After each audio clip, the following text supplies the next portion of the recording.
এটা ছিল অদ্ভুত এক রাত। আমরা চার বন্ধু, লালু, পাঁচু, ভোম্বল আর আমি গাড়িতে চেপে বিয়ে বাড়িতে যাচ্ছিলাম। গাড়িটা ছিল আমাদের মহাভারতের যুগের মতো পুরনো, আর রাস্তা ওই রাস্তা দেখে মনে হচ্ছিল ভূতের বাড়ি যাওয়ার শর্টকাট। বলাই, এই রাস্তা কি মানুষের না ভূতের? আলো নেই, মানুষ নেই, আমরা কি আদেও বিয়ে বাড়ি যাচ্ছি তো নাকি নরকে?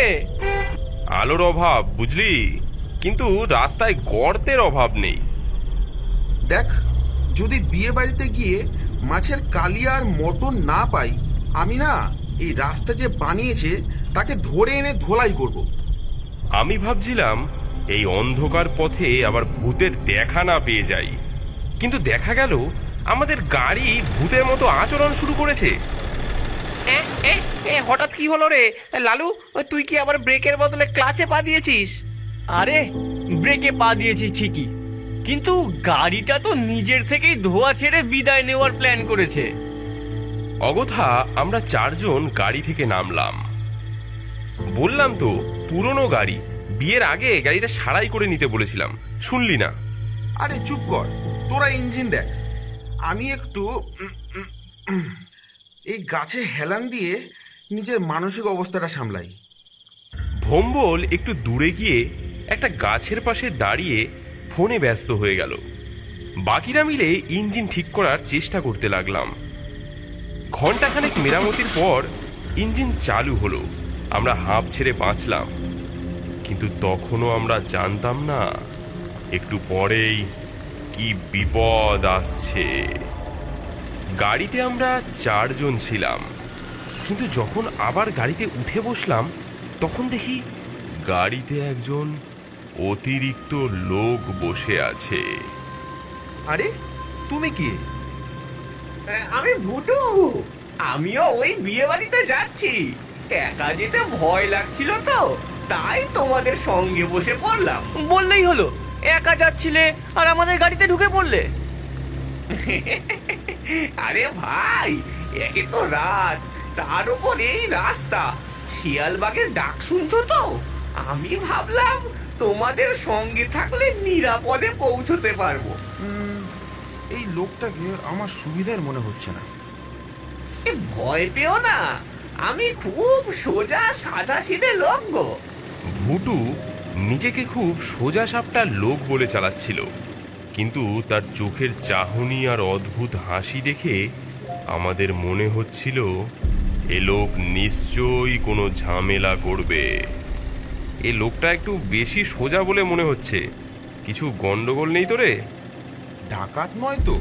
আজকাল বিয়ে বাড়ির নাম করে লুটপাট করে।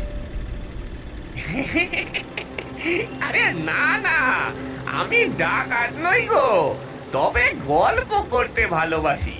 চলো পথে গল্প শুনিয়ে দেব, আমাকে নিলে তোমাদের লস হবে না। আমাদের গাড়ি কোনোভাবে ধুঁকতে ধুঁকতে এগিয়ে যাচ্ছিল। গাড়ির ভেতরে এমনিতেই একটা অদ্ভুত পরিবেশ। ভুটুর মুখের হাসি দেখলেই মনে হচ্ছিল এ লোকটা কিছু একটা গোপন করছে, কিন্তু তার সব রহস্যকে ছাপিয়ে আরো বড় রহস্য হাজির হলো। গাড়ি কিছু দূর এগোতেই দেখি রাস্তার পাশে আরেকজন হাত তুলে দাঁড়িয়ে, মোটা শরীর, মাঝারি বয়স, কাঁধে একটা বড় ব্যাগ ঝুলছে। গাড়ি থামতেই ভুটু লাফিয়ে উঠল। লাড্ডু মামা, ও লাড্ডু মামা, লাড্ডু মামা শুনছো? ভুটু, আরে ভাগ্নে, তুই এখানে? ভুটু গাড়ি থেকে নেমে ছুটতে যায়। মামা, মামা, তোমার লাড্ডুর মতো মুখটা কত দিন দেখিনি মামা। আরে আরে ভাগ্নে, তুই তুই এতদিন কোথায় ছিলি? আয় আয়, বুকে আয়, বুকে আয়। বলাই, দেখ এদের মধ্যে কি দরদ। একেবারে পারিবারিক মিলন মেলা। এই শুনুন, গাড়িতে আর জায়গা নেই, আর কেউ উঠবেন না। আরে বাবা, একটু জায়গা দিন। আমিও তো ওই বিয়ে বাড়িতেই যাচ্ছি। ভাগ্নের সঙ্গে গেলে মন্দ কি?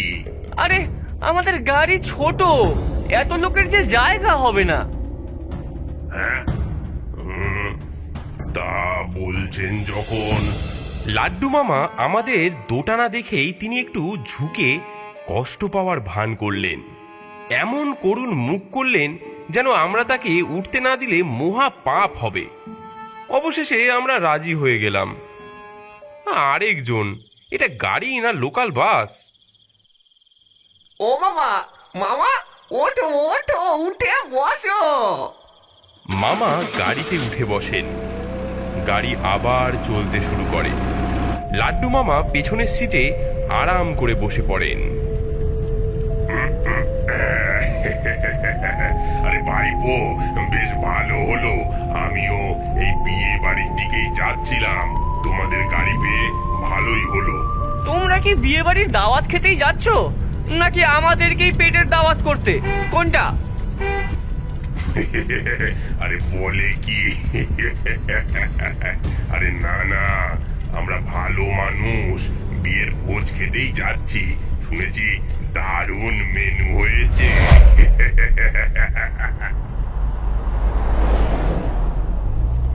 জানেন, আমাদের গ্রামে একবার একজন বিয়ে করতে গিয়ে আসল বউয়ের জায়গায় শাক চুনি বিয়ে করে বসেছিল।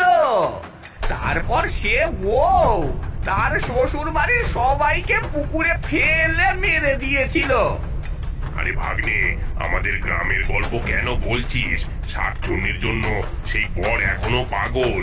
বিয়ে করতে গেলে সে এখনো ভয় পায় যে। কি কপাল, আমরা বিয়ে বাড়ি যাচ্ছি আর এই দুজন গল্পের নামে ভূতের মুভি চালাচ্ছে। দূর! এরা কারা রে, মানুষ না ভূত? আমি বলেছি না, সুবিধের নয় এরা, বড্ড গোলমেলে লাগছে। ও ভুটু, তোমরা কি আসলেই ওই বিয়ে বাড়িতেই যাচ্ছ তো? হ্যাঁ ভাই, আমাদের দাওয়াত আছে যে। দাওয়াত ছাড়া তো মানুষ বলো আর ভূত কেউ কোথাও যায় না, বুঝলে? এই, আপনি কি বললেন? আরে ভাই, মজা করলাম, মজা করলাম।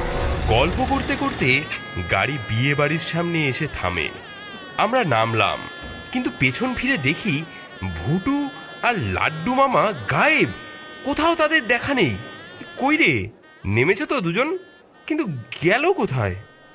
এই ছাড় তো, আপদ বিদায় হয়েছে। থামুন থামুন, এই বিয়ে হতে পারে না। বিবাহ মণ্ডপের দিকে এগোতেই আমরা দেখি সেদিকে একটি গোলমাল শুরু হয়েছে। কন্যার বাবা রেগে গিয়ে এগিয়ে আসেন। আপনি কে? কিভাবে এই বিয়ে আটকানোর সাহস হয় আপনার? আমি ওর বর। ও আসল কোণে নয়, ও হচ্ছে আমার শাকচুন্নি, আমার চুমকি। আরে বলাই, এ তো একেবারে হিন্দি সিনেমার মতো হচ্ছে। হ্যাঁ, ভয়ঙ্কর হিন্দি সিনেমা। চুপ করে থাক। চুমকি, আমার মধ্যে এমন কি দোষ যে তুই এই মানুষটাকে বিয়ে করতে এলি? ভূত হয়ে আসার পর তোকে প্রথম আমি ঠাঁই দিয়েছিলাম। আমার সঙ্গে রাসলীলা করে এখন আমাকে ছেড়ে মানুষটাকে বিয়ে করতে এলি? এমন সময় হঠাৎ এক বয়স্ক লোক কলা গাছের আড়াল থেকে মাথা বের করে বলে ওঠে, বৌমা, পিড়ি থেকে নেমে এসো। বড় ঘরের বউ তুমি, এসব একদম মানায় না। শাস্ত্র মতে তোমার বিয়ে হয়েছে এই গেছো ভূতের সঙ্গে, আর একটা বিয়ে করে কেন আইনি সমস্যায় জড়াতে চাইছো? সবাই ভয়ে কাঁপতে থাকে। তখনই শাকচুন্নি চুমকি উঠে দাঁড়ায়, মাথা থেকে ঘোমটা সরিয়ে ফেলে। ঘোমটার নিচ থেকে বেরিয়ে আসে একটি কঙ্কাল। চারিপাশে আতঙ্কে সবাই চিৎকার করে ওঠে। এই আটকুলোর জন্যই তো আমি মরেছিলাম। আমার সঙ্গে প্রেম করে আমাকে ফেলে পালিয়েছিল এই আটকুলোর বেটা।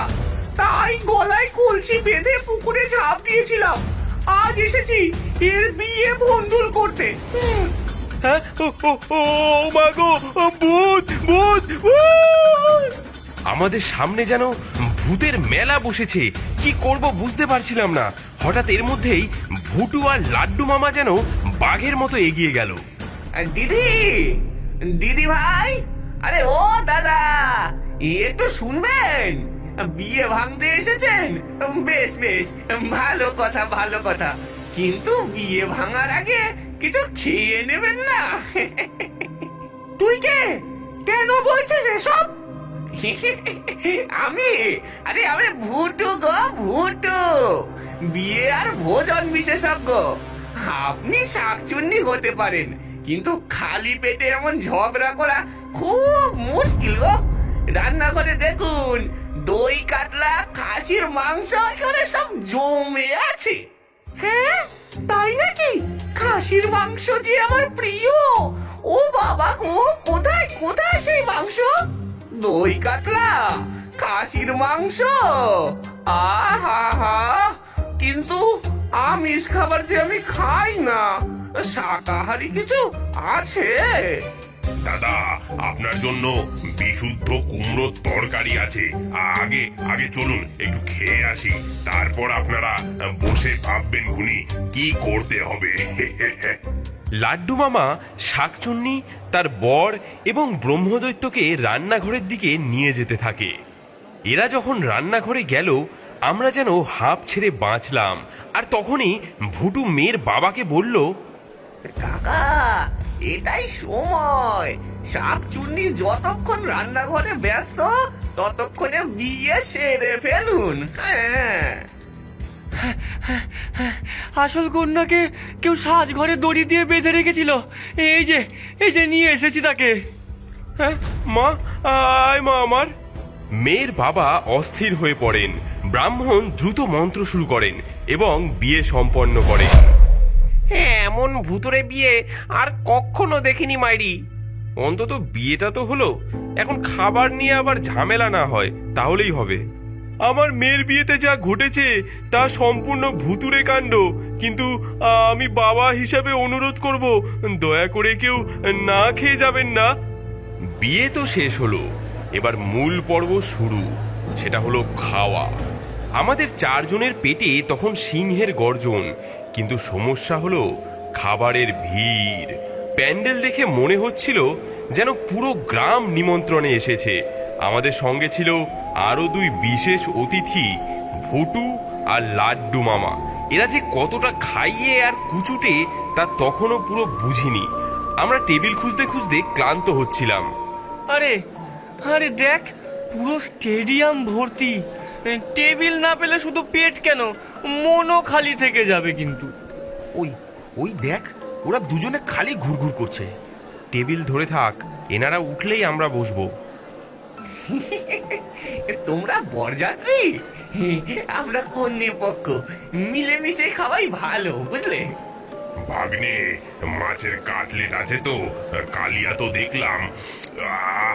আহা হা, আমি জীবনে এত বড় কাতলা দেখিনি গো। আমরা টেবিল ধরার অপেক্ষা করছি, এমন সময় ভুটু আর তার মামা আমাদেরকে প্রায় ঠেলে আমাদের ধরা টেবিলে বসে পড়ে। আরে আরে আরে, কি করছেন?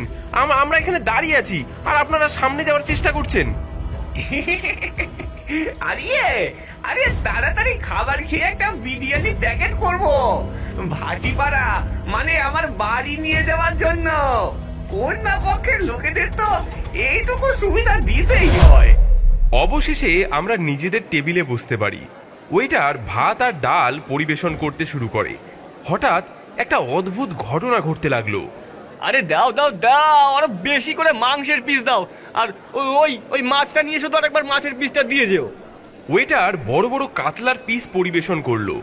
আমি খেয়াল করলাম, আমি থালায় হাত বাড়াতে না বাড়াতেই দেখি মাছের পিস গায়েব। আশেপাশে তাকালাম, ভম্বল আর পাঁচুর মুখে একই বিস্ময়।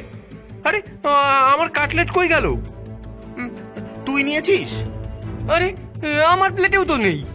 পাশের টেবিলের দিকে নজর দিতেই দেখি ভুটু গিলে ফেলছে বড় একটা কাতলার পিস, আর লাড্ডু মামা চুপি চুপি কাটলেট সরিয়ে রাখছে। আমি চিৎকার করে উঠলাম, তোমরা খাবার চুরি করছো? কি বলছো ভাই? হ্যাঁ, কি বলছো? তোমাদের থালা থেকে খাবার চুরি করতে যাব কেন? আমরা তো নিজেরা বাড়ি থেকে এনেছি এই দেখো। মটন আসতেই দেখি সেই একই ঘটনা। চার বন্ধু হতবাক। পাঁচু ওয়েটারকে ডেকে অভিযোগ জানালো।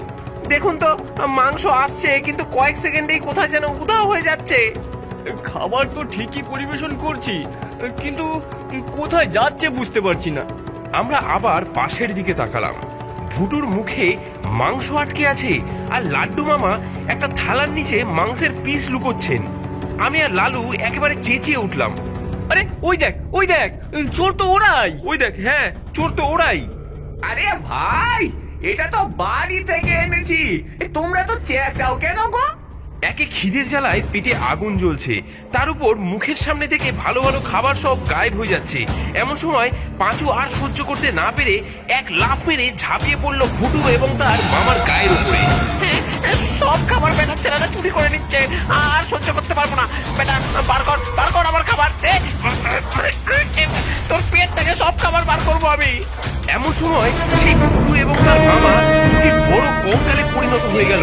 পাঁচু এবং সেই দুটি কঙ্কালের মধ্যে ঝাপটি ঝাপটি হতে লাগলো। আমরা সামনে গিয়ে তাদের ছাড়াতে লাগলাম, কিন্তু কিছুতেই ছাড়াতে পারলাম না। দে বেটা, বার কর আমার খাবার দে। বার কর, আমার খাবার বার করতে।